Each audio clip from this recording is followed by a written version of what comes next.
voz da tua sã doutrina, da tua palavra, Senhor, de conhecimento também da área mental. Que o Senhor use a tua serva com graça, com poder e autoridade, em nome de Jesus. E você diga: amém. Glória a Deus. Saúde, irmãos, com a paz do Senhor. Amém? Amém. Vamos abrir as nossas Bíblias em Mateus capítulo 4. Amém?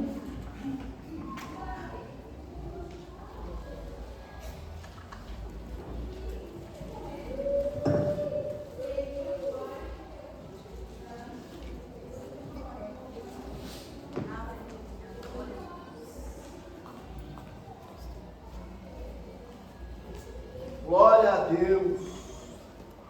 Glória a Deus. Mateus capítulo 4, verso 1 a seguir, amém? Todos acharam? Amém. Glória a Deus. Em seguida, Jesus foi conduzido.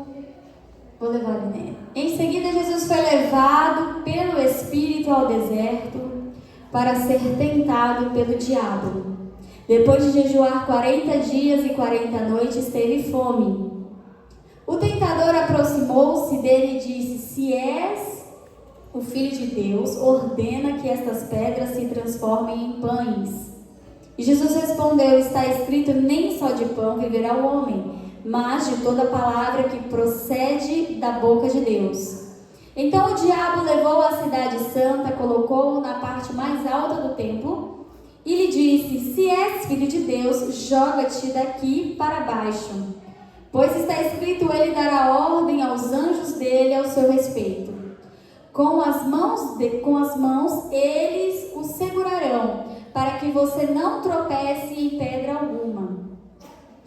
Jesus respondeu: também está escrito, não ponha à prova o Senhor seu Deus. Depois o diabo levou ao monte muito alto e mostrou-lhe todos os reinos do mundo e a glória deles.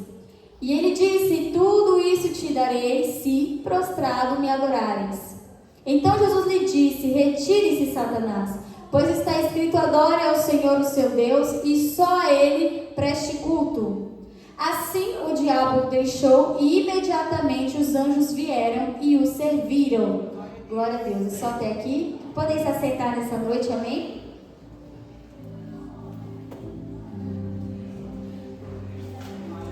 Glória a Deus.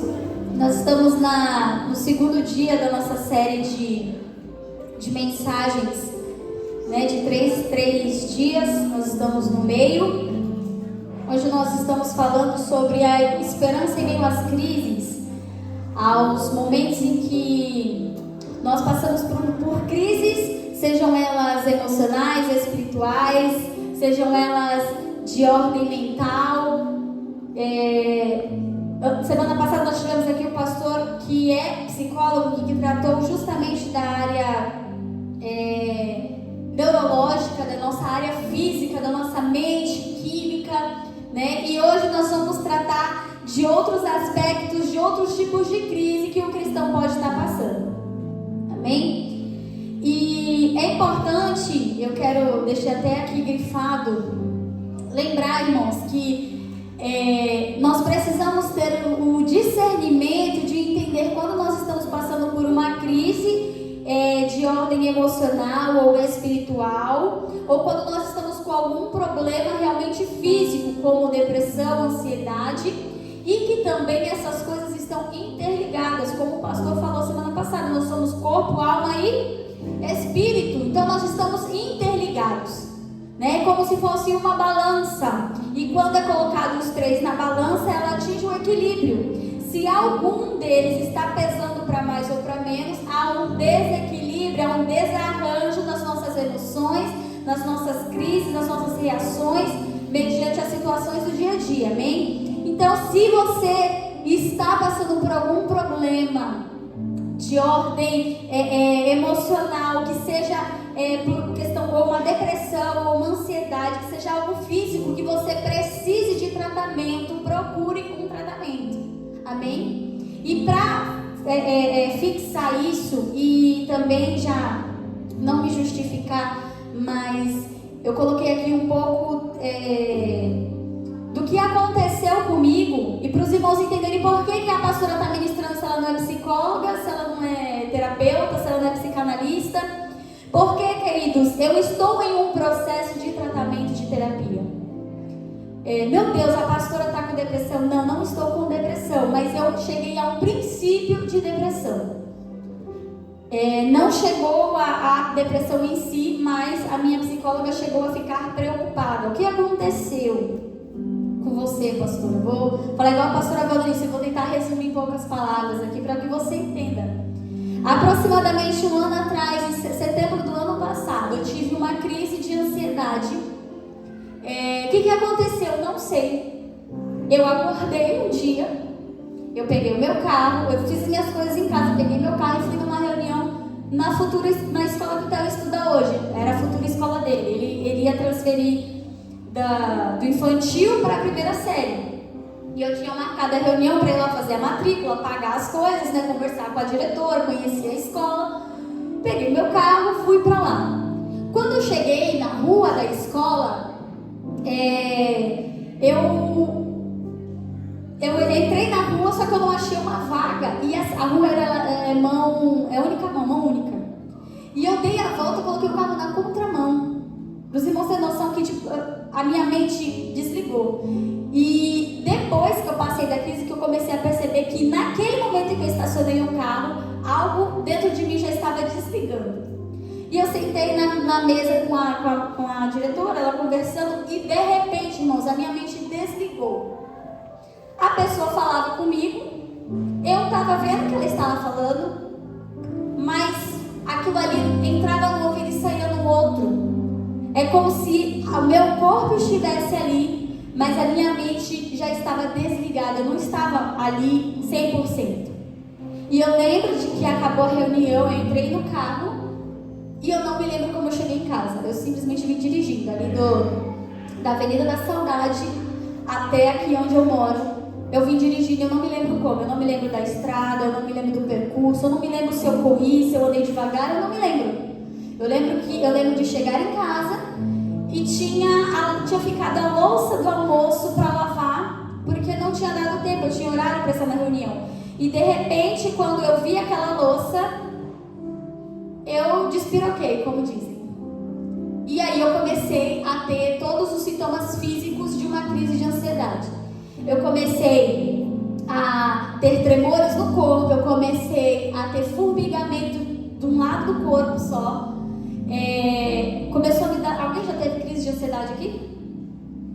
Graças a Deus eu estou sozinha, os irmãos estão sabendo o que eu estou falando. A minha cabeça, parecia que eu sentia todos os fios de cabelo que tem nela e eu queria arrancá-los todos ao mesmo tempo. Era uma agonia que não dá para explicar a sensação. E aquilo foi piorando, e aí eu comecei a sentir que o meu coração estava muito acelerado. E eu pensei que eu estava tendo uma queda de pressão.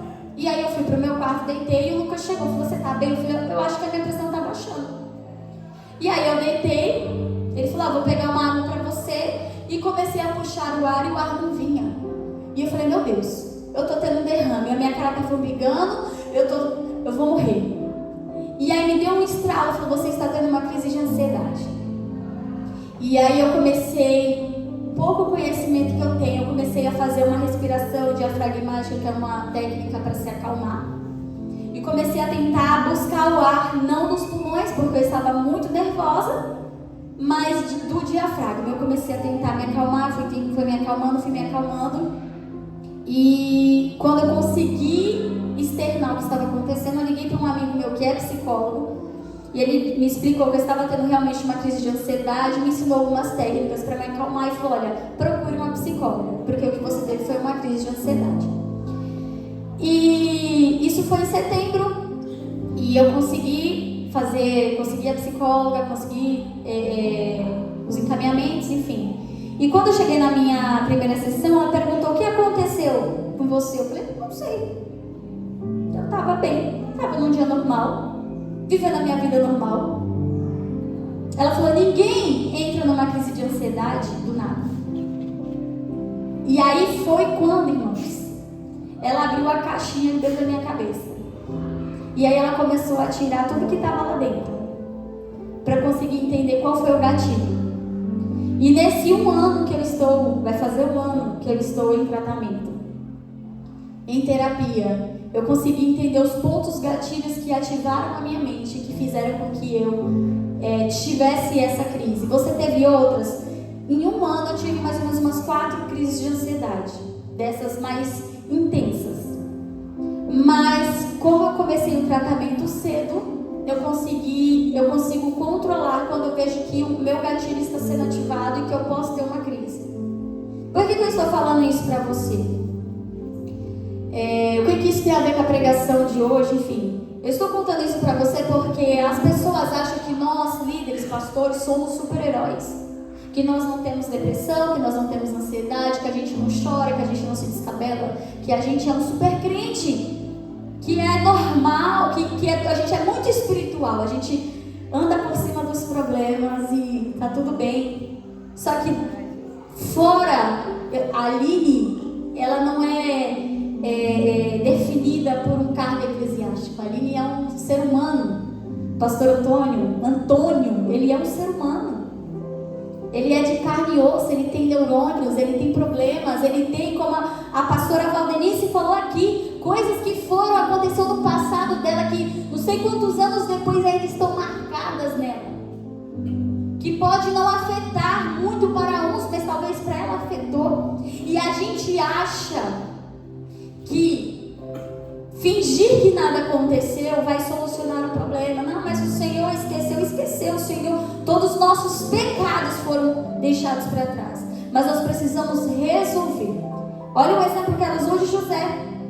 José, ele continuou vivendo a vida dele, mas quando seus irmãos o viram, o que aconteceu? Ele foi lá atrás e trouxe tudo aquilo à tona. E aquele choro que diz ali no texto onde conta a história, em Gênesis, onde fala ali a história de José, diz que ele chorou desesperadamente, não é assim? Uma crise interna.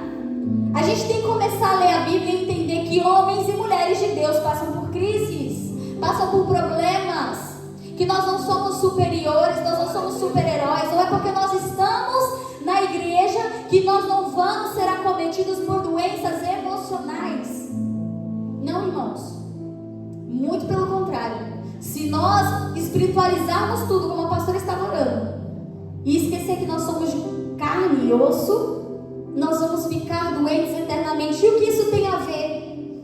Porque quando você não trata de uma área, consequentemente você prejudica as outras áreas da sua vida. E eu vou te dizer o que eu consegui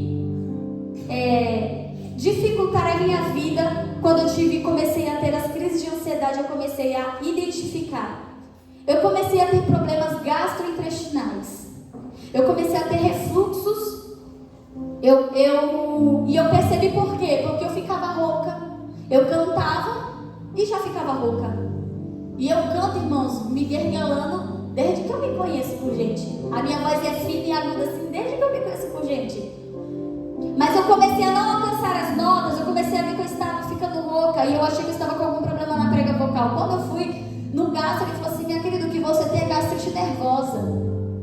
Você está toda corroída. Olha só, você está toda corroída por dentro. Aí eu fiz uma videolaringoscopia, que eles enfiam um caninho assim, ó, dentro da sua goela. E vai, isso daí não é sedado não, viu? É acordado, tá? Só joga uma xilocaína lá, um sprayzinho. E aí você tem que ficar cantando, fazendo as notas. E ele vai vendo e ele falou assim: olha, você não tem nem prega de vocal porque a sua garganta está inflamadíssima, está toda corroída de suco gástrico que volta. Olha o que uma ansiedade fez na minha vida física. E aí, eu tive que fazer. Aí, para ajudar, eu estava com H. pylori. Por quê? Porque quando a gente tem desordens emocionais, a gente sai comendo igual doido. Porque a gente acha que um pacote de bala, uma fatia de bolo vai resolver os nossos problemas emocionais. E eles vão te deixar mais abalado. Sabe por quê? Porque você vai engordar, querido. Você vai comer e a sua diabetes vai te acusar 20 minutos depois. Porque você vai beber algo, um refrigerante, não vai parar num copo, você vai querer os 2 litros. Porque você você vai tomar um monte de café achando que isso vai te dar adrenalina e você vai corroer o seu estômago. É isso que desordens mentais e emocionais causam no nosso corpo físico. Tratei minha gastrite, tratei minha H. pylori, que foi terrível, foi um processo, já contei para vocês aqui. E aí eu voltei para ver a questão da voz, porque ainda não estava melhor. E ele fez a videolaringoscopia de novo e encontrou o princípio, não chega a ser um calo na prega vocal, mas o início de um calo. Ele falou, tá muito pequeno, tá muito no início, então se hidrata. E foi me dando umas dicas e me encaminhou para uma fonoterapia. E eu comecei na fono. E a fono era meio pancada. Graças a Deus, ela não tá vendo, em nome de Jesus ela vai ver isso. Ela era meio doidinha. E aí ela começou a perguntar, Nini, como que é seu dia, sua rotina? Você bebe muita água? E eu falei, não bebo. Por isso que vocês viram que eu tava com aquele galão aquele dia. Eu tenho que beber bastante água para tratar. E eu achei que era um problema do quê? De não saber posicionar a minha voz corretamente. Quem já vê umas pessoas que cantam assim, que você vê que se a pessoa fizer mais um pouquinho de força, ela explode. Eu achei que esse era o meu problema. Falei, eu não sei posicionar a minha voz, estou usando muita voz errada, e por isso... E aí passamos na primeira sessão, tomei aquela sacolejada dela, e fui para a segunda sessão.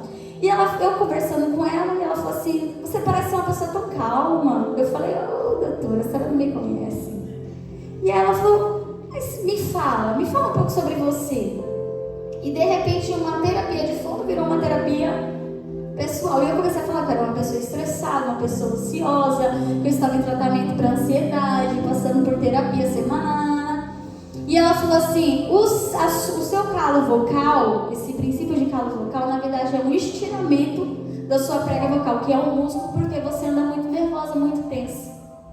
E eu falei, como assim? Ela falou assim, porque você tem ansiedade, vai prejudicar a sua voz, porque a sua musculatura do pescoço fica tensa, e ela tensiona a sua prega vocal. E eu falei, nossa, eu não tinha pensado nisso.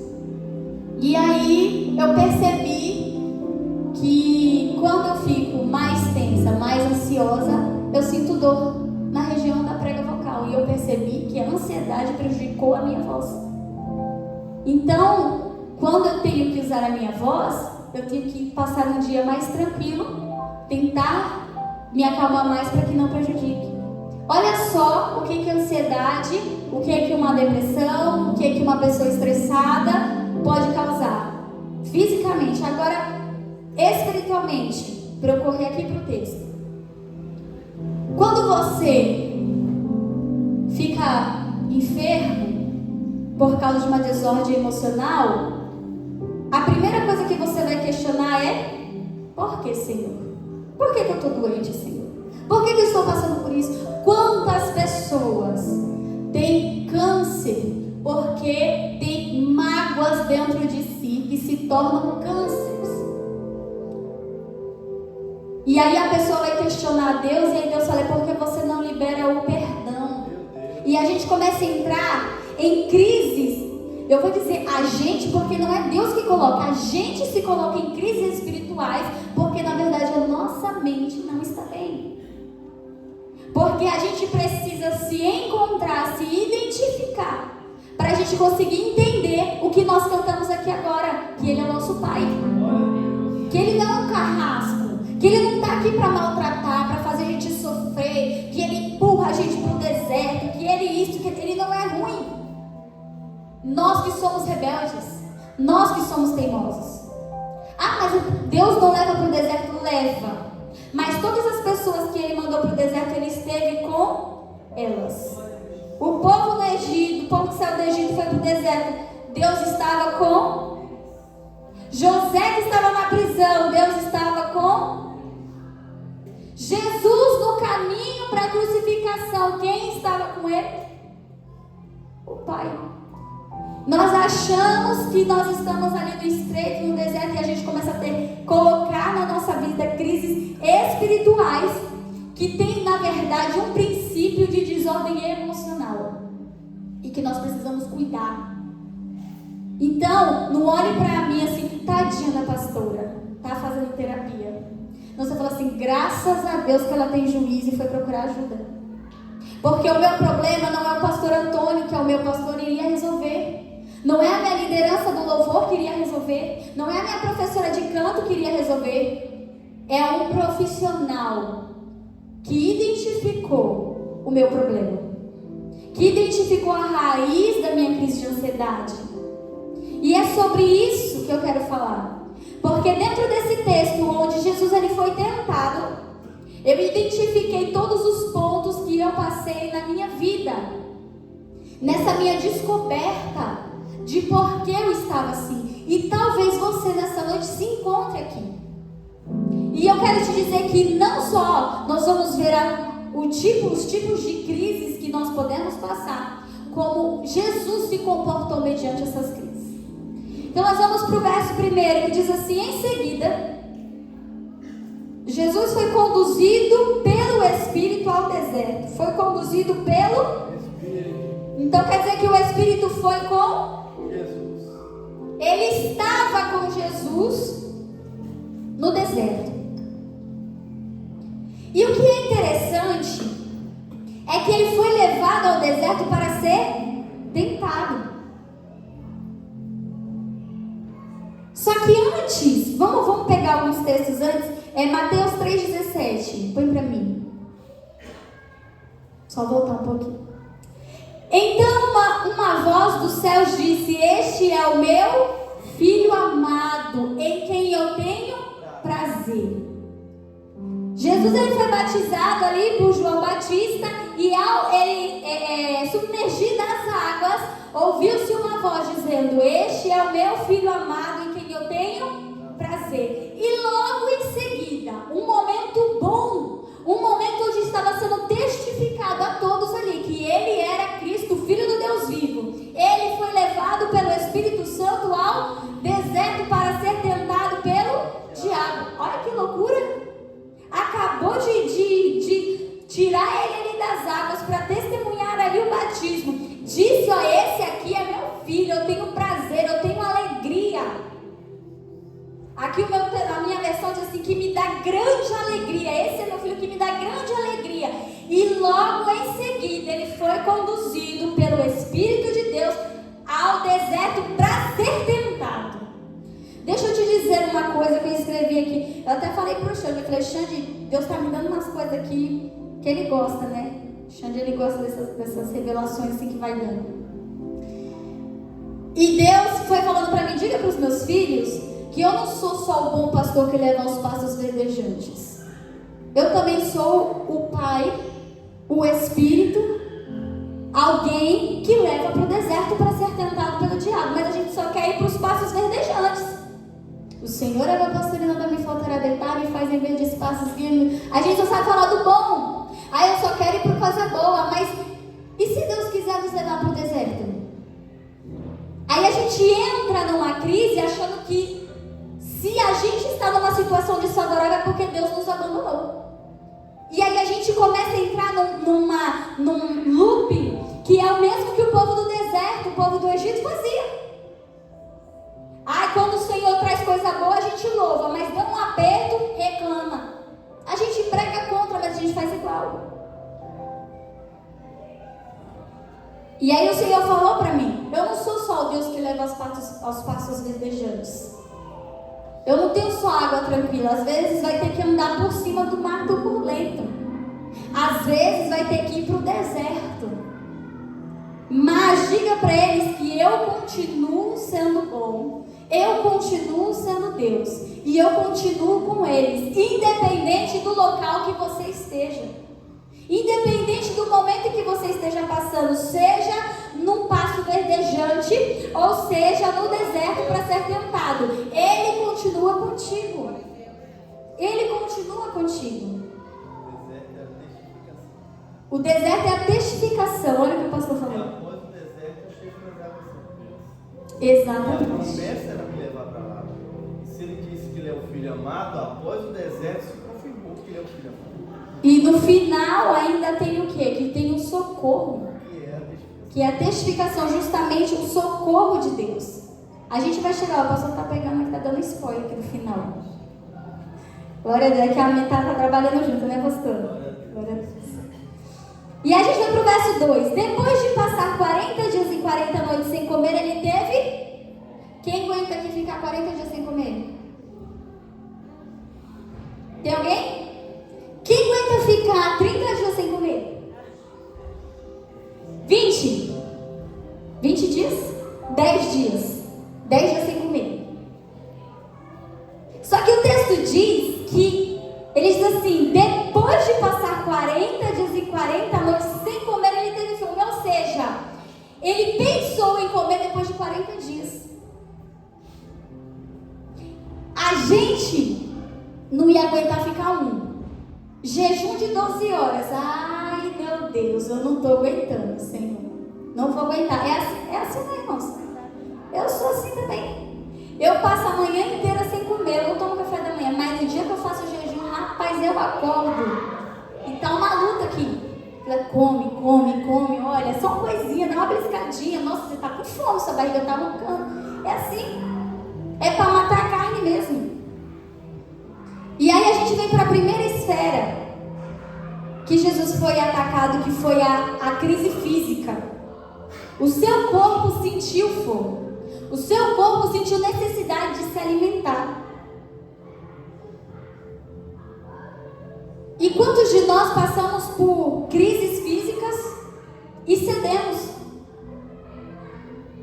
Principalmente crises físicas emocionais, de carências emocionais, que a gente precisa, a gente quer algo e a gente não sabe esperar, a gente não sabe se firmar, a gente não sabe se posicionar.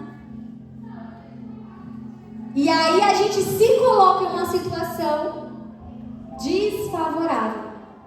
Na primeira tentação, na primeira força contrária que vem, a gente cede. Fazia tempo que Jesus estava sentindo fome, irmãos. Passar um dia sem comer, o corpo da gente já pede comida. O músculo já começa a se tremer. A gente já começa a tirar energia de outras partes do corpo para se manter de pé.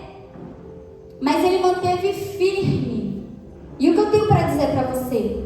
Crises físicas, de necessidades físicas virão. Isso é para pessoas, por exemplo, que têm vícios, que estão na luta para deixar os seus vícios, seja de bebida alcoólica, seja de algum tipo de substância, de cigarro, seja vícios físicos de coisas que você faz que são inapropriadas, indecentes, seja vício de satisfazer a sua vontade. Eu sou viciada em novela. Tem gente que é viciada. Eu sou viciada em fofoca, sacio meu ego. Eu sou viciada em doce. Tudo que vai saciar a sua carne. Nós vamos passar por crises físicas, mas nós temos que resistir. Se for para o nosso bem, por que as pessoas têm tanta dificuldade de fazer dieta? Fala pra mim. Porque é mais gostoso um cheeseburger, uma pizza, do que um balde de alface. Mas o que é mais saudável? Resistir ou se jogar de cabeça no podrão? Então nós temos essas crises virão nas nossas vidas. A diferença que Jesus resistiu era porque ele tinha foco. Nós temos que ter foco naquilo que é importante para Deus e para nós. Naquilo que é saudável. E era necessário que Jesus estivesse no deserto em jejum. Por quê? Porque o Espírito de Deus o levou para lá. Se ele saísse dali, ele sairia do centro da vontade de Deus. E para chegar no centro da vontade de Deus, há um preço a ser pago, amém? E aí vem o verso 3. E o tentador veio e lhe disse: se você é filho de Deus, ordene que essas pedras se transformem em pães. Aí nós vemos o segundo tipo de crise que nós enfrentamos, que eu enfrentei e que você enfrenta também. Porque se você acha que você não está no mesmo barco que eu vim aqui para te dizer que está todo mundo no mesmo barco. É que uns pegaram o leme e o outro já desistiram. Mas está todo mundo no mesmo barco. Que é a crise de identidade. O Satanás, o articulado, metido é esperto, ele tem o quê? Ele age nas brechas que nós damos. Ele age naquilo que nós permitimos. Certo? E ali naquele momento, qual era a brecha de Jesus? A fome. Ele percebeu, Jesus está com fome. Então o que eu vou fazer? Eu vou agir, se ele está com fome, eu vou oferecer alguma coisa para ele. Eu vou questionar ele alguma coisa, eu vou pegar uma brecha dele para ver se eu consigo entrar. E aí ele disse, se você é o Filho de Deus, ordene que essas pedras se transformem em pães. Mas nós lemos em Mateus 3,17 que Deus deu testemunho de Jesus dizendo, este é o meu Filho. Por causa de um momento de crise física, nós podemos entrar numa crise de identidade e esquecermos que nós somos filhos e esquecermos tudo que Deus falou para nós. Porque se Jesus fosse fraco, se Jesus não tivesse resistido, ele ia falar assim, é mesmo? Será que eu sou filho? Será que eu tenho poder? Não, então eu vou fazer, já que eu sou filho. Ele falou lá atrás que eu sou filho, eu vou fazer. Não, o que a gente faz, irmãos? Ou sou só eu que já fiz isso? E foi a primeira área que eu percebi que eu sofri ataque, foi na crise de identidade. Quando o diabo pegou um momento meu de problemas emocionais, de problemas não tratados, e ele começou a atacar a minha identidade. E aí é que a gente entra em crises espirituais, porque ele começa a desafiar, mas você não é crente? Mas você não é líder? Mas você não vai na igreja? Mas você não ora? Você não busca? Você não jejua? Você não paga preço? E aí você começa a entrar em crises dizendo, será que eu sou mesmo? Será que tudo que Jesus já disse a meu respeito, será que tudo que ele falou que faria, ele vai fazer? E a gente começa a entrar em crises de identidade, onde nós esquecemos de tudo aquilo que Deus disse que nós éramos. E aí, eu coloquei aqui, quando eu comecei a fazer a terapia, o primeiro ponto que foi observado era essa minha crise de identidade. Eu tentava ao tempo todo, se você é igual eu, só dá uma risadinha, não levanta a mão. Eu tentava o tempo inteiro agradar as pessoas. E para agradar as pessoas eu me anulava. Se você é assim, só dá uma risada. Pronto, só eu ouvi. Eu começava a me anular porque um pastor disse que o meu cabelo estava assim. Eu falava, agora eu vou ter que mexer no meu cabelo. O pastor não gostou do meu cabelo. Aí Lucinha disse que eu falo gritando demais. Aí eu comecei a falar baixo porque a Lucinha falou que eu grito demais. E agora eu tenho que mudar o meu jeito de falar porque eu tenho que agradar a Lucinha. E eu era assim. Quem me conheceu na adolescência, sabia que eu não tinha problema nenhum de identidade. Eu era muito bem definida, muito bem identificada. A pessoa falava assim, você tem que vestir amarelo. Eu falava assim, eu não tenho, eu não sou obrigada, muito obrigada, tchau, obrigada. Só que eu cheguei no momento da minha vida onde eu queria evitar conflitos. E aí eu comecei a falar, você tem que vestir amarelo. Eu falava assim, tenho mesmo, porque o fulano falou. E eu comecei a deixar de ser quem eu era. Eu comecei a deixar de me identificar. E eu comecei a entender que quem é a Aline? Mas Deus falou que iria fazer o quê? Como? Eu não tenho capacidade. Eu não sei quem eu sou. Eu não sei o que eu estou fazendo. Eu sou muito pequena para promessas tão grandes. E eu comecei a questionar a minha identidade.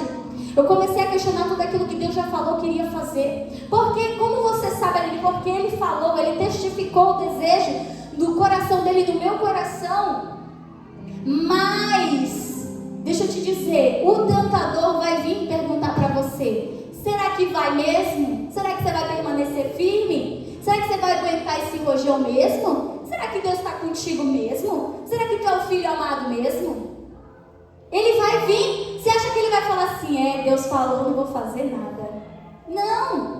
Ele vai vir trabalhar na sua mente. Ele vai vir trabalhar na sua identidade e tentar fazer com que você seja quem não é para você ser. E aí eu escrevi aqui, quando as coisas apertavam para mim, a primeira coisa que eu fazia era questionar a minha identidade. Ai, Deus me prometeu tal coisa. Eu passei num estreito, eu já falava, não sei se é mesmo. Será que é? Porque a gente acha, não precisa rir agora você pega mentalmente para você. Porque quando Deus faz uma promessa, fala assim, vamos supor aqui, pastor Antônio, o senhor vai pregar para uma nação inteira. Aí o pastor Antônio acha que daqui em diante a agenda dele vai ser lotada. Que ele não vai passar perrengue, que ele não vai passar um sufoco, que Deus não vai trabalhar no caráter, no ego dele, preparar ele para quando ele estiver num lugar de posição, a soberba não vem, a gente acha que vai ser só mil maravilhas. Até quando vem um aperto de Deus, para que aquilo que ele prometeu aconteça, a gente começa a questionar se realmente aquilo dali está de pé. Será que ele... Não, mas ele falou que ia fazer, está me espremendo? Não é assim, irmãos. É só lá em casa. Quando eu tentava ser eu mesma, eu era criticada. E a primeira coisa que eu questionava era a minha identidade. Aí, às vezes, eu vi um relapso da Aline e eu falava assim, Aí a pessoa falava, menos. Aí eu já... Irmãos, aquilo ali me matava por dentro. Eu ria ali na hora, mas eu ia pra casa chorar. Aí depois chegava no culto e ficava, sobrevivi. E, chorava. Eu tô sobrevivendo. Quando eu tentava fugir de situações, de enfrentamentos, a primeira coisa que eu tentava mudar é a minha identidade. Porque eu deixava de ser quem eu era para fugir de enfrentamentos que a gente precisa fazer na nossa vida. Que enfrentamentos? Qualquer um.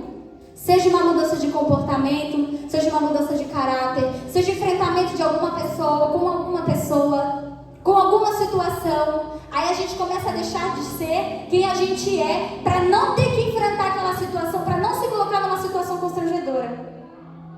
E a gente foge de coisas que nós precisamos fazer e deixamos de ser quem Deus nos fez para ser.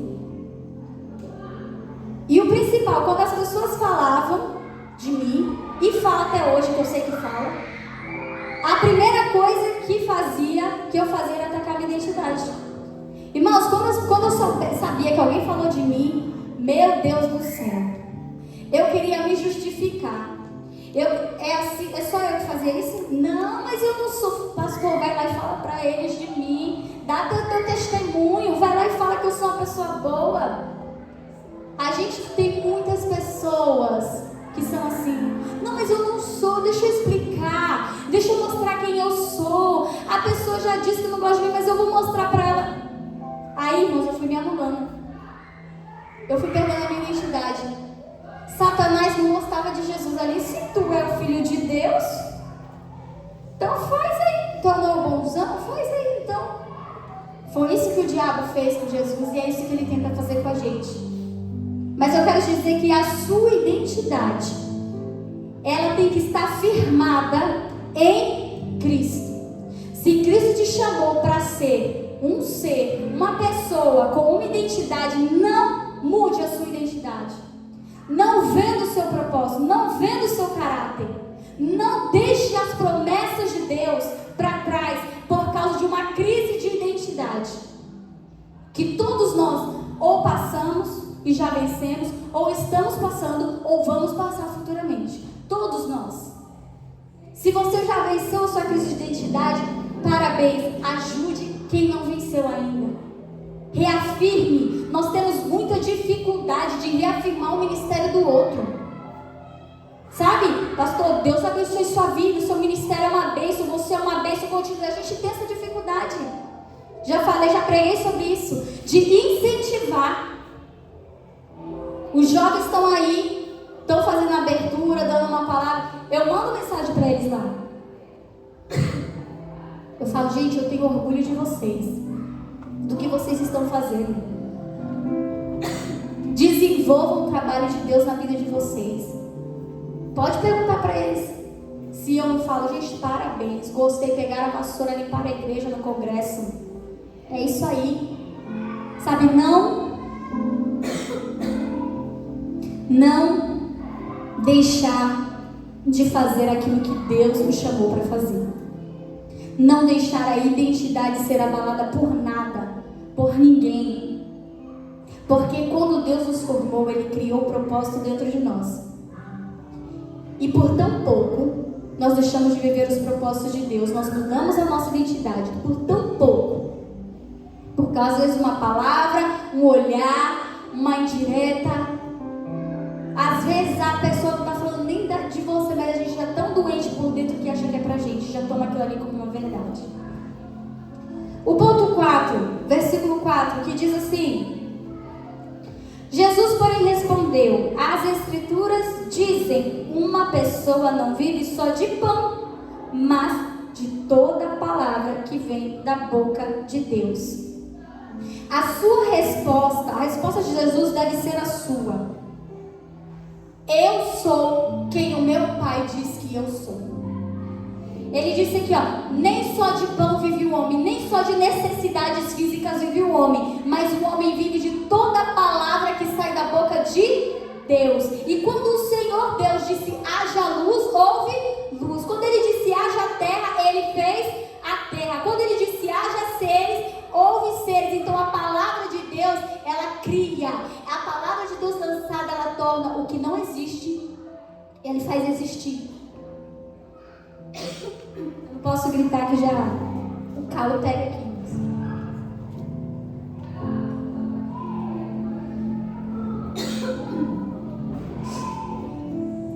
Então nós temos que viver não baseados no que sai da boca de pessoas, mas baseados no que sai da boca de... Então por isso que Jesus disse: eu não vivo só de coisas terrenas, não é só de pão que eu vivo, não é só de coisas supérfluas que eu vivo. Eu vivo de tudo aquilo que Deus disse que eu vou viver. Eu vivo para viver tudo aquilo que Deus disse que eu vou viver. E eu sempre falo isso, irmãos. Este copo aqui, ele é uma embalagem.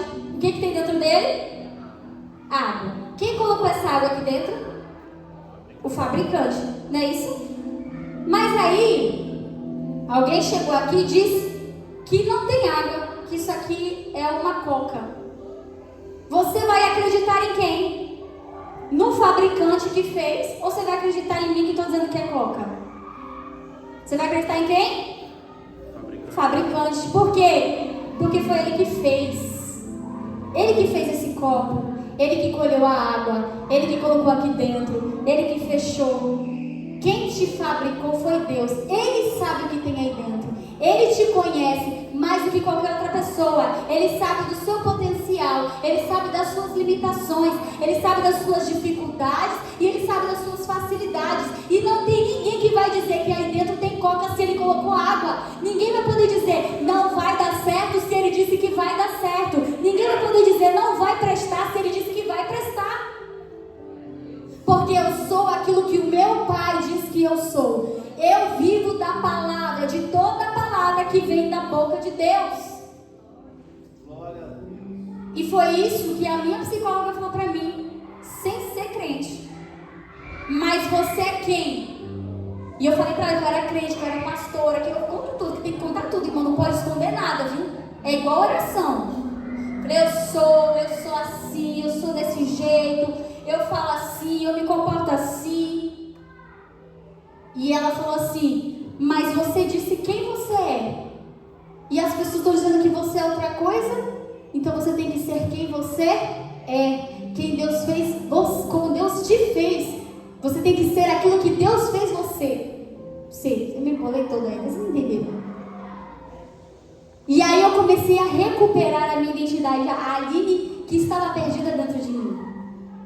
E eu parei de questionar Deus, será Deus que o Senhor vai fazer? E eu comecei só a dizer para Ele, Senhor, que seja feita a sua vontade. Porque eu falei, Senhor, o Senhor pode, se tiver alguma coisa dentro de mim que está fora da tua vontade, pode tirar e fazer outra coisa, porque essa propriedade é sua, é única e exclusiva sua. Então se o Senhor tem algo para trabalhar aqui dentro, pode quebrar, pode fazer de novo, pode transformar, porque foi o Senhor que fez. O Senhor sabe do meu potencial, o Senhor sabe da minha intenção do meu coração. E Ele sabe da sua intenção, Ele sabe do seu potencial. E se Ele tiver que quebrar e fazer de novo, deixa que Ele faça. Deixa que Ele transforme. Amém? O verso 5, que diz assim: então o diabo levou a cidade santa até o ponto mais alto do templo e disse: se você é filho de Deus, salte daqui. Pois as Escrituras dizem: Ele ordenará aos seus anjos que o protejam, e eles o sustentarão com as mãos, para que não machuque o pé em alguma pedra. Uma terceira crise, que nós já falamos da crise física, nós falamos da crise de identidade, e agora nós vamos falar das crises de posições que nós temos. Olha só, o diabo levou Jesus para o topo da cidade, no lugar mais alto, no lugar de destaque. E às vezes, quando nós estamos em certas posições, em certos locais das nossas vidas, nós entramos em crises.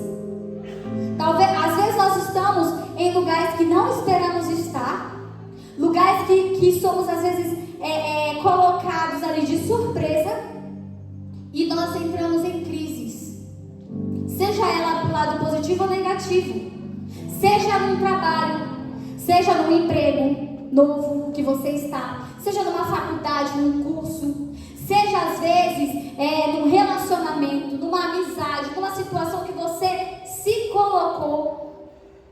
A gente começa a ter crises por estar em lugares de destaque, ou às vezes lugares altos, lugares que nós não pensamos estar, ou lugares que nós nem queríamos estar, e nós começamos a ter crises. E deixa eu te dizer uma coisa: o Senhor, talvez Ele não nos coloque em todos os lugares, mas se nós servirmos a Deus, Ele permite que nós entramos e saímos de certos lugares. E quando Deus te colocar em algum lugar, ou permitir que você esteja em algum lugar, não se apavore, não se desespere, não ache: meu Deus, o que eu estou fazendo aqui? Mantenha a postura, sabe? Finge que aquilo ali é natural para você. Aline, mas é um lugar estranho, é um lugar desconfortável.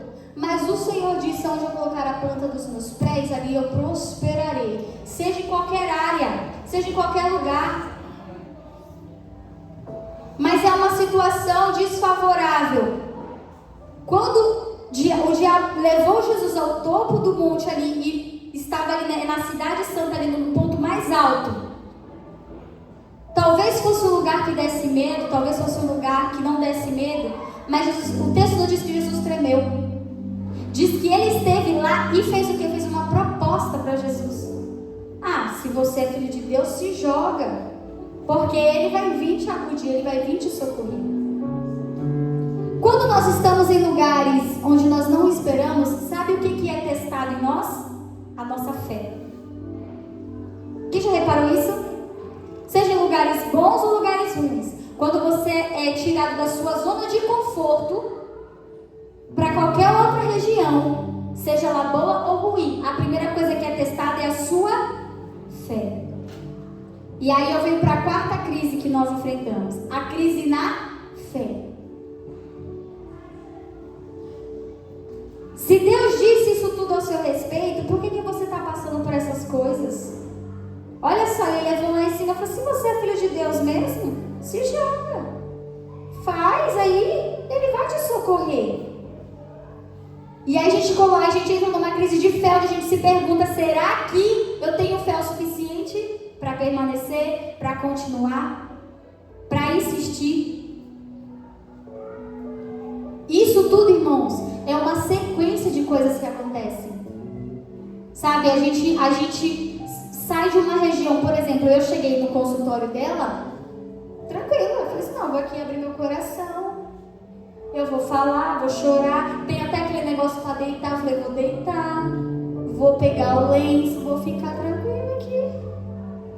E aí ela me pegou da minha zona de conforto e me colocou numa situação onde ela explorou todo o meu cérebro, todo o meu passado, e eu tive que pôr tudo pra fora ali. E aí, porque assim, irmão, se você... Alguém já fez terapia aqui? Se você entrar numa sala de terapia e não sair chorando, você fez a sessão errada. Volta, que tem alguma coisa errada. Você tem que voltar lá, tem que mexer alguma coisa. Ou eu saio da sessão de terapia chorando, ou eu saio com um questionamento maior do que eu entrei. Porque é isso que acontece. A gente faz a sessão de terapia, não é exorcismo não, irmãos. Tá? Isso daí, é igual o pastor falou. Chega com o endemoniado aqui, eu vou fazer terapia para ver se o demônio sai. Não sai, não. Chega com alguém com depressão e fala para o pastor exorcizar. Não é demônio. A gente tem que aprender a separar as coisas. E aí ela me colocou numa situação desconfortável, onde eu comecei a analisar toda a minha vida. E eu comecei até a questionar a minha própria fé. Será que eu acredito que tudo que Deus falou, será que eu acredito em Deus? Irmãos, eu não tenho vergonha. Uma coisa, meu marido tem vergonha de mim quando eu falo isso, eu não tenho vergonha de nada. Eu não posso chegar aqui para vocês, Deus me livre, eu chegar aqui para vocês e ficar mentindo, falando que eu sou, que eu faço. Não, eu falo a verdade, irmãos. Eu passei, estou passando e eu vou vencer a ansiedade. Eu tenho que ser sincera, sabe por quê, irmãos? Porque foi com muito temor que eu escrevi esse sermão. E eu estou expondo a minha vida, uma área íntima minha, onde poucas pessoas sabem que eu passei e estou passando por isso. E eu não tenho vergonha de dizer para você que Deus me tirou de um lugar onde eu estava confortável, achando que eu estava bem, quando na verdade eu estava doente. E eu precisava ser tratada por Deus e por pessoas. E sabe, tem um texto em Provérbios, eu não me lembro agora, eu acho que é Provérbios 17, que diz que o ferro, ele afia o ferro. Assim como um amigo afia o outro. O que você quer dizer com isso, pastora? Que não acha que você vai conseguir se amolar, que você vai conseguir se arrumar sozinho. Um precisa do outro. Assim como você precisa de ajuda espiritual, você tem um pastor. Quando você precisa de ajuda mental, você tem um psicólogo. Então eu falo isso, irmãos, com a maior... com o coração aberto, porque eu confessei para Deus: Senhor, eu estou duvidando da minha fé. Eu entrei num momento de crise onde eu duvidei da minha fé. Por quê? Aí hoje eu pergunto: por que tu está fazendo na igreja? Ela falou assim: o que você faz lá? Aí eu comecei a falar, porque assim, né, a lista é interminável. O que você já fez, o que você faz? Eu já fiz muita coisa. Hoje eu estou mais reduzida. Mas eu já fiz e faço muita coisa. Se precisar fazer outras coisas, eu também estou lá. E aí ela falou: mas por que você faz isso? Por que você faz? Por que você serve? Por que você saiu da sua casa e veio para a igreja hoje? Por que quando a pastora pediu para você levantar as suas mãos em forma de redenção, você levantou? Tem que ter propósito, tem que ter direcionamento. Porque senão a gente entra em uma crise de fé. Eu virei um robô, eu vim aqui levantar a mão, a pastora manda baixar, eu abaixo, manda orar, eu oro, manda levantar, eu levanto. A gente se torna um religioso. E nós cantamos aqui, não é sobre religiosidade, é sobre relacionamento. E relacionamentos que são supérfluos, eles entram em crise. E aí é onde entra a crise da sua fé. Aí é onde entra a crise, outras crises, se você não leva a sério, se você não tem intensidade no que você faz. Isso daí é para qualquer área da sua vida. Seja a fé na sua saúde. Já viu aquela pessoa que se rendeu aos remédios, se rendeu à doença, porque ela perdeu a fé na cura, ela perdeu a fé em Deus, ela perdeu a fé em si mesma. Porque ela perdeu a fé em todas as áreas. Porque ela já não vê mais solução. É uma crise que nós entramos. Mas eu quero te dizer que Deus, Ele está aqui nessa noite para trazer cura para nossas vidas. Para trazer esperança no meio da sua crise. Se você perdeu a fé nessa noite, seja em qualquer área da sua vida, eu quero te dizer que o Senhor, Ele vai reacender a sua fé. Ele vai reacender a chama que ardeu dentro de você. Ele vai trazer aquele primeiro amor que um dia queimou dentro de você. Aquela esperança de que as coisas iriam melhorar dentro de você. Não importa se durar 5 anos, 5 dias ou 5 minutos. Ele continua sendo bom. E Ele continua sendo Deus. O verso 7 diz assim: meu Deus, misericórdia, Senhor, não estou enxergando. Foi o 7. E Jesus respondeu: as escrituras sagradas também dizem: não põe à prova o Senhor seu Deus. Ok, vamos ao 7. Não põe à prova o Senhor seu Deus. Eu coloquei aqui uma coisa que já foi falada aqui, mas é sobre a apostasia. é quando você desacredita. E ele disse assim: não ponha à prova o Senhor teu Deus, não tente o seu Deus, não coloque o seu Deus contra a parede, não desacredite do seu Deus. Porque quando a crise de fé vem, a gente está a um passo de deixar a nossa fé, que é a apostasia, o abandono da fé. E quantas pessoas entraram em uma crise de fé e se desviaram da igreja, desistiram do evangelho, porque passaram por um momento de crise e não souberam permanecer. Por isso que Jesus fala, as escrituras não dizem só que Ele vai me sustentar, mas as escrituras dizem que eu não devo tentar o meu Deus, que eu não devo pôr o meu Deus contra a parede. O Senhor falou que queria fazer, o Senhor não fez. Isso é pressionar, é declarar que Ele é incapaz, que Ele é mentiroso, que Ele talvez nem exista. E nós precisamos lembrar. Isso aqui, quando Deus falou isso aqui, porque isso aqui, irmão, foi uma sessão de terapia para mim. Você precisa lembrar quem Ele é. Ele não é o carpinteiro de Nazaré. Ele é o Messias. O que você quer dizer com isso? Tu viu o vídeo que eu falei para tu? Do carpinteiro? E, irmãos, eu vi uma pregação, mas isso vai ficar para outro dia. Que ele diz assim: Ele não é o carpinteiro, porque o carpinteiro, você pede uma coisa em madeira, ele faz, não é? Eu quero uma mesa, me dá uma mesa. Eu quero uma cadeira, ele me dá uma cadeira. Mas quando Ele é o Senhor, nós perguntamos o que o Senhor quer de nós. Então Ele não é o carpinteiro de Nazaré.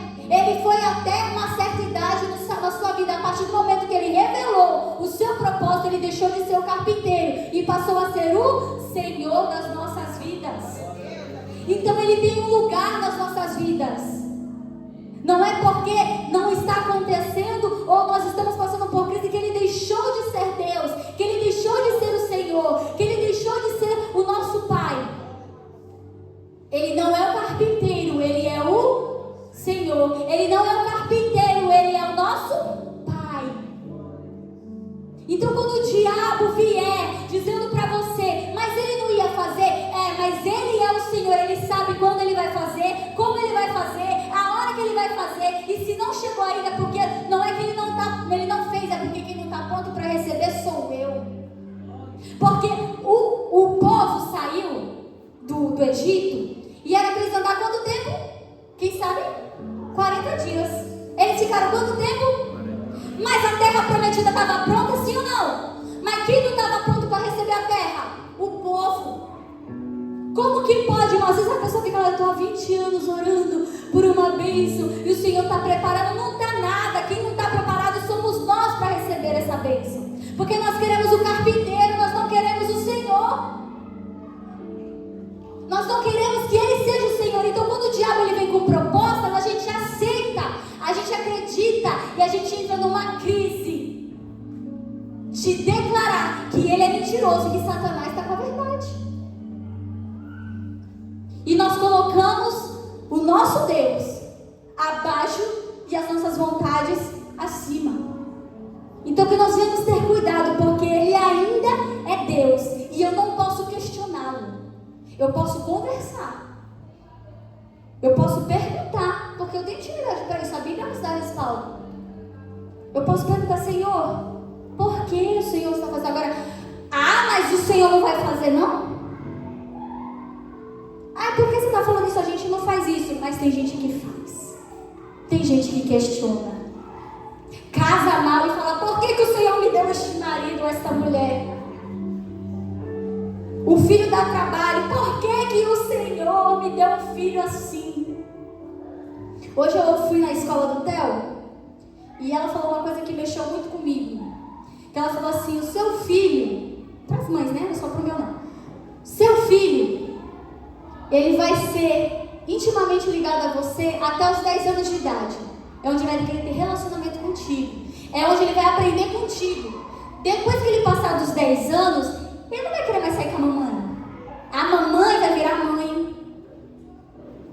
Então tudo que você tem para criar de vínculo e elo com seu filho, faça até os 10 anos. porque depois é orar para que dê certo. É orar para que tudo que você semeou nesses 10 anos frutifique. E eu comecei a pensar, que tipo de adolescente eu quero ter dentro de casa? O que eu estou semeando na vida do meu filho, para que quando ele venha a passar para a adolescência e eu deixe de ser a mamãe e seja a mãe, ele cresça e eu falo, é isso aí, eu eduquei assim. Para que ele não caia em crises de ansiedade, de depressão, que ele não venha para a igreja obrigado, arrastado, mas que ele tenha prazer. E aí eu comecei a analisar ali ela falando, eu falei, eu tenho que mostrar mais ainda, porque eu já faço com meu filho, vocês veem o meu filho, graças a Deus. Mas eu tenho que começar a intensificar na cabeça do meu filho que Deus, Ele é Senhor da nossa vida. Sabe aquele negócio, a gente é pobre, a gente não tem. Tem muita gente que fala isso. A abençoada fala sempre, a questão abençoada. Tudo que você fala com a sua boca, você parece estar profetizando. E aí a gente pensa, eu não tenho, eu sou pobre, eu não sei o quê. E está semeando na mente de uma criança que quando ele virar um adolescente, ele vai carregar aquilo para ele. E quando ele vê que ele não tem, ele não vai entender que Deus não permitiu. Ele vai dizer, Deus não quis me dar, eu sou pobre, eu sou miserável. Então que nós viemos por isso na cabeça das nossas crianças, dos nossos filhos e da igreja do Senhor. Sabe, os primeiros anos da nossa caminhada cristã vai definir muito o resto da nossa caminhada. Então a gente precisa começar a intensificar isso, amém? Vamos lá para o verso 8, obrigado. Esse menino tá ligeiro, hein? Em seguida o diabo levou até um monte muito alto e lhe mostrou todos os reinos do mundo e a sua glória. Esse aqui, irmão, esse aqui foi um tapa na minha cara. Próximo. E lhe darei tudo isso, declarou, basta ajoelhar-se e me adorar. Oitava, sexta crise que o diabo coloca em nós e nós aceitamos, abraçamos, é a inveja. Porque ele chegou e falou assim, olha só os reinos, olha só todos os poderes, olha só como é bonito. Se você quiser sair dessa vida mesquinha, vem comigo, olha só como é que o meu lado tá bom. E aí coloca dentro de nós uma inveja santa, que eu vou chamar assim, onde a gente começa a olhar a vida do outro e achar que a vida do outro está mais fácil que a nossa. Mas sabe qual é o laço do diabo nisso, meus irmãos? Enquanto você está parado admirando a vida de um, invejando a vida de outro, olhando para a vida de outro, a sua continua aqui, ó. Se não tiver, não, mas eu vi que a fulana fez isso aqui para crescer.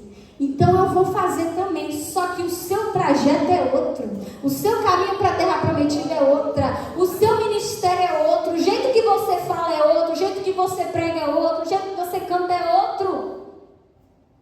E tem uma linha muito fina, irmãos, entre a inveja e a admiração. E essa linha está dentro do nosso coração. E como que nós olhamos com os nossos olhos, como que nós olhamos a vida do outro. Aqui não tem inveja, né? Graças a Deus. Não tem, né? Não tem. Lugar na nossa casa, com o vizinho, ninguém sente inveja. Vamos fingir então com o nosso amigo, né? Sabe aquele meu amigo? Então ele já teve inveja uma vez na vida dele. O diabo, ele chegou para Jesus e falou assim, olha, aqui, desse lado aqui tá bom. Mas aonde você está? Você está no deserto, passando fome. E a gente começa a olhar a vida no Instagram, no Facebook, no TikTok. Começa a olhar o pastor, o carro do pastor, a casa da pastora, a roupa do fulano. E começa a esquecer da nossa vida. Começa a esquecer do nosso propósito. Começa a esquecer da nossa caminhada, do nosso ministério. Tem pessoas que chegam até a falar, graças a Deus aqui não tem, na Maré Mansa não tem. Fala assim, mas como que ele conseguiu comprar esse carro? Ninguém vê. As noites sem dormir, o trabalho, como que ele conseguiu? Como que ela conseguiu ter essa casa? Como conseguiu formar os filhos? Como conseguiu fazer isso? Aqui na Maré, graças a Deus não tem. Mas isso existe. Nossa, olha como que ela faz, olha como ele faz. parece tão bom. E aí, sabe o que é isso, irmãos? É um engano que o diabo coloca na nossa mente, que o do vizinho é mais fácil. Sabe aquelas orações, por que o ímpio prospera e eu não? Não é isso, irmãos? Eu já vi, a abençoada já deve ter visto, ela faz muita visita, as pessoas falam assim, mas fulano tem ou não tenho? Ele consegue ou não consigo? Ele vai ou não vou? E aí a gente acaba de esquecendo, irmãos, de agradecer aquilo que Deus já fez por nós. Aquilo que Ele está fazendo por nós. E aquilo que Ele fará por nós. Então a sexta crise que nós vivemos é a crise da inveja. Onde nós achamos que o ministério do outro é mais bonito, o ministério do outro é melhor, a vida do outro é melhor, a casa do outro é melhor, tudo é melhor e o nosso é inferior. E a gente começa a questionar Deus, por que fulano tem ou não tem? Mas eu vou para a igreja também, Senhor. Eu também busco, eu também oro, eu também falo em línguas, eu também isso. O Senhor também prometeu para mim que eu seria uma pregadora, um pregador, mas por que só faz na Camila Barros e na minha casa não tem? Por que fulano tem agenda e eu não tenho? Por que fulano canta, tem oportunidade e eu não tenho? E a gente entra numa crise que a gente esquece que a gente tem a nossa própria vida, nosso próprio ministério. Sabe assim, eu vejo muito na vida dos jovens, não da nossa igreja, mas a gente acompanha outros ministérios, outras pessoas, onde deslumbram uma vida que é maravilhosa, uma vida de internet que é linda. Se talvez eu não falasse aqui para vocês que eu tive crise de ansiedade, vocês iam dizer que a minha vida é maravilhosa. Eu já ouvi de pessoas, infelizmente, irmãos, quando eu disse assim, eu estou passando num psicólogo. Frescura isso aí. Pra quê? Uma vida maravilhosa, tem casa, tem carro, tem não sei o quê, tá com frescura, tá sentindo por quê? Eu já ouvi isso, irmãos. E eu falar pra pessoa, eu não precisava nem me justificar, eu falei assim, eu sei aonde meu calo aperta. Eu sei aonde minha alma chora, eu sei onde minha alma sangra, eu sei o que eu preciso de cura, porque eu sei quem eu não quero ser. Quem eu serei é Deus que sabe, mas eu sei quem eu não quero ser. E eu não quero ser um fruto estragado no meio do pomar de Deus, onde a minha ansiedade, as minhas doenças acabem afetando a vida de outras pessoas. Porque eu tenho um filho para criar, eu tenho jovens para liderar, eu tenho igreja para ajudar. E eu não posso ser um peso, eu tenho que ser alguém que ajude a carregar o peso. Sabe, então, irmãos, não vamos ter esse tipo de mentalidade, tipo, olha o reino, olha isso, olha o que o diabo está colocando aí. Que é fácil, não é fácil para ninguém, irmãos. E aí ele diz, e eu lhe darei tudo isso, basta me ajoelhar, basta se ajoelhar-se e adorar-me. Porque o que ele quer é que você abandone o seu propósito, ele abandone a sua vida, entre numa crise, não saia mais dela, que aí ele ganhou, tá ok. É isso que o diabo quer. É isso que ele implanta nas nossas vidas. É isso que ele tentou fazer com Jesus. Não vai fazer com a gente? Não vai tentar a gente? Acha que assim a gente ora, a gente jejua, Jesus jejuou 40 dias e ele foi tentado. A gente jejua 40 minutos e acha que já está forte igual Sansão.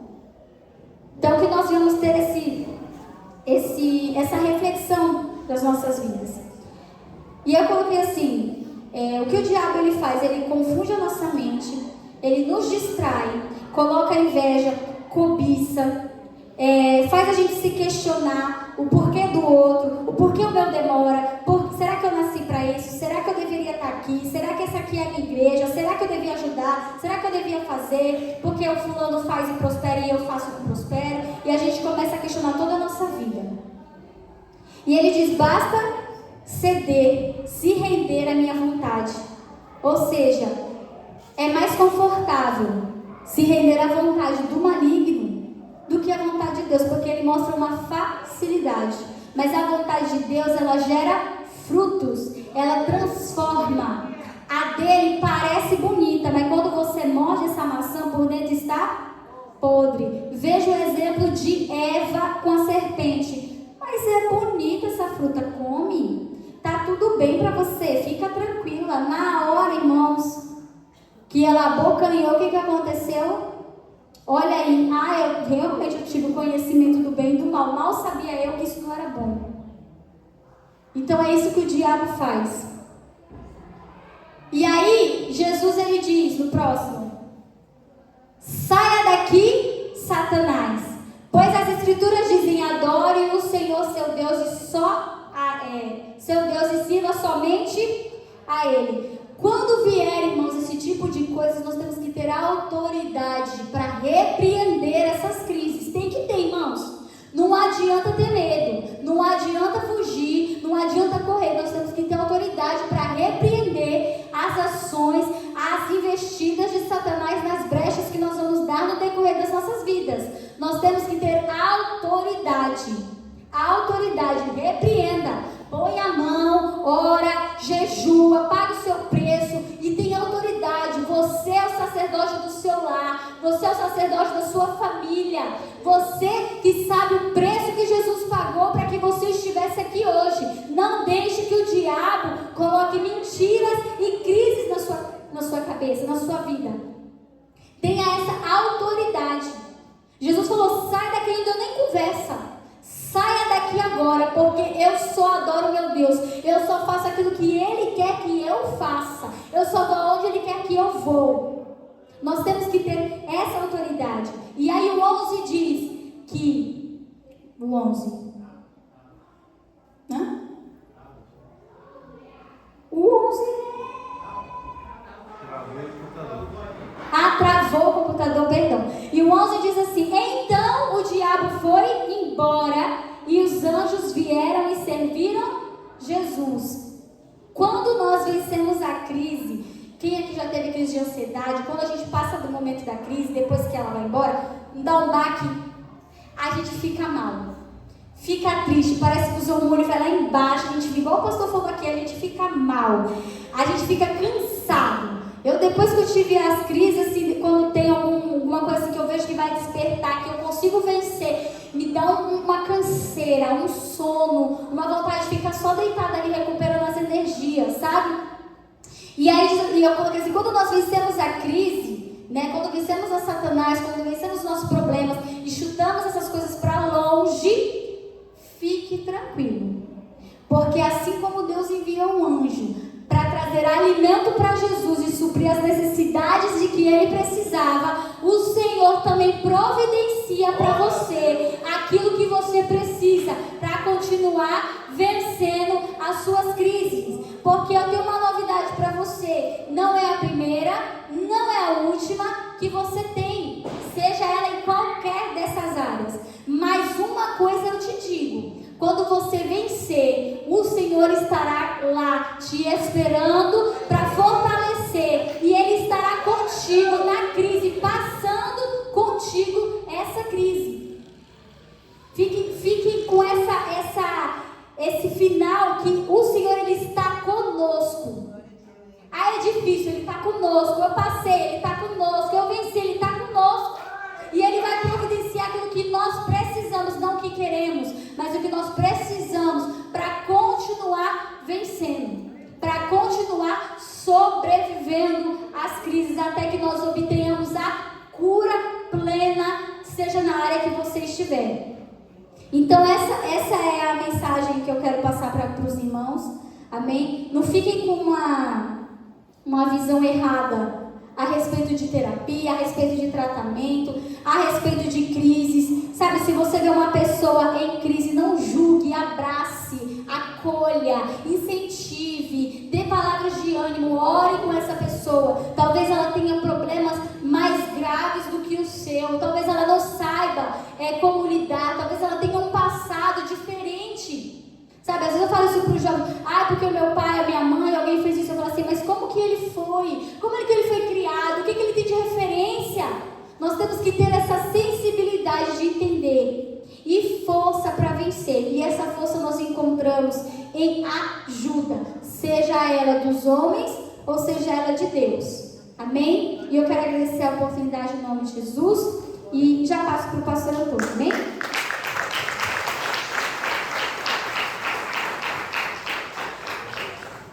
Glória a Deus, meus irmãos.